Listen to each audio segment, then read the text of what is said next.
عندِك لفة جلاش ومحتارة تعملي بيها إيه، تعالي بقى بسرعة كده أقول لِك على الوصفة القمر دي، هنعمل تحلية سريعة من غير فرن وجديدة كده طعمها حلو جدًا، منعشة في الجو الحر اللي إحنا فيه، وكمان لو عندِك ضيوف هتشرّفِك جدًا قدّام ضيوفِك، والتحضير بتاعها مش هياخد منِّك 10 دقايق من غير فرن كده في السريع، وبُصّوا طبقات من اللذاذة والسعادة. اعملوا بقى لايك كتير للفيديو القمر ده، ويالّا بينا ندخل على المقادير وطريقة التحضير.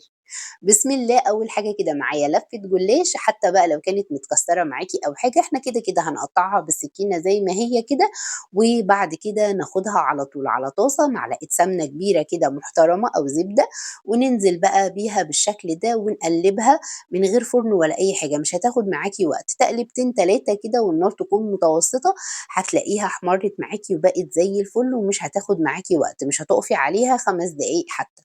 بُصّوا على طول احمرِت بسرعة وبقت بالشكل القمر ده، طفّيت عليها وعلى طول ضِفت لها كده معلقتين ل3 أي شربات موجود عندِك، أو حتى عسل نحل، ما عندكيش لا ده ولا ده حُطّي معلقتين كبار سكر بودرة، إحنا عايزين بس إيه، ندّي له تحلية بسيطة كده. وبدأت جِبت الكوبايات بتاعتي بقى أو البولات أو حابة تعمليها في صينية واحدة براحتك خالص زي ما أنتِ حابة، وبدأت أنزل ب نُص البولات بتاعتي أو الكوبايات بتاعتي بالشكل ده. جِبت بقى كوبايتين من الحليب، ضِفت عليهم معلقتين كبار من بودرة الكاسترد، وبعد كده ضِفت عليهم 3 معالق من السكر أو 4 على حسب بقى رغبتِك والتحلية بتاعتِك زي ما أنتِ حابة. باقلّبهم على البارد وبعد كده بارفعهم على النار، وإيدي ما تسيبش التقليب لحد ما القوام يتقل معايا، لإن ده مهلبية كاسترد أو هتبقى معانا يعني زي ما أنتم شايفين كريمية بالشكل ده، على طول وهي سخنة كده ننزل بيها على الجلاش بتاعنا بالشكل ده زي ما أنتم شايفين.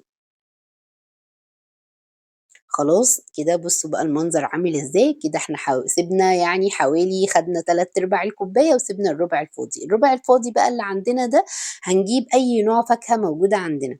يعني مش شرط مثلًا اللي أنا حاطاه، ممكن تحطّي نوع واحد أو نوعين أو 3 أو 4 المتوفر عندِك حطّيه، يعني حتى لو موز بس، كيوي بس، فراولة بس، أي حاجة موجودة عندِك حطّيها، قطّعت بقى الفاكهة اللي موجودة عندي بالشكل ده زي ما أنتم شايفين. قطع تكون صغيرة كده عشان تبقى على قد حجم الكوبايات بتاعتي أو البولات، ما تبقاش كبيرة كده ومش حلوة، وتبقى على قد كمان المعلقة لمّا نيجي ناخد يبقى بالمعلقة كده ناخد من كل حاجة موجودة معانا. جِبت بقى الفاكهة بتاعتي نزلت بيها بالشكل ده وقلّبتها عشان تبقى كلّها فيها من كل نوع، وابتدي أحطها على التحلية بتاعتي اللي هي اتماسكت نوعًا ما، يعني ما حطيتهاش في التلاجة ولا أي حاجة، هي اتماسكت كده وهي موجودة على الرخامة، بدأت أنزل بيها بالشكل ده زي ما أنتم شايفين، وآخر طبقة معايا هاجيب كوباية من عصير البرتقان وهاضيف عليه معلقتين ل3 سكر براحتك خالص، التحلية زي ما أنتِ عاوزة، وبعد كده ضِفت عليهم معلقة كبيرة من النشا، تمام كده، قلّبتهم على البارد ورفعتهم على النار، تمام، تقدري تبدّلي عصير البرتقان ده بأي نوع عصير عندِك أنتِ حاباه، عصير مانجا، عصير فراولة، زي ما أنتِ حابة. ونبدأ بقى بعد ما يهدى شوية هو مش سخن أوي، يعني يا دوب سِبته يبرد،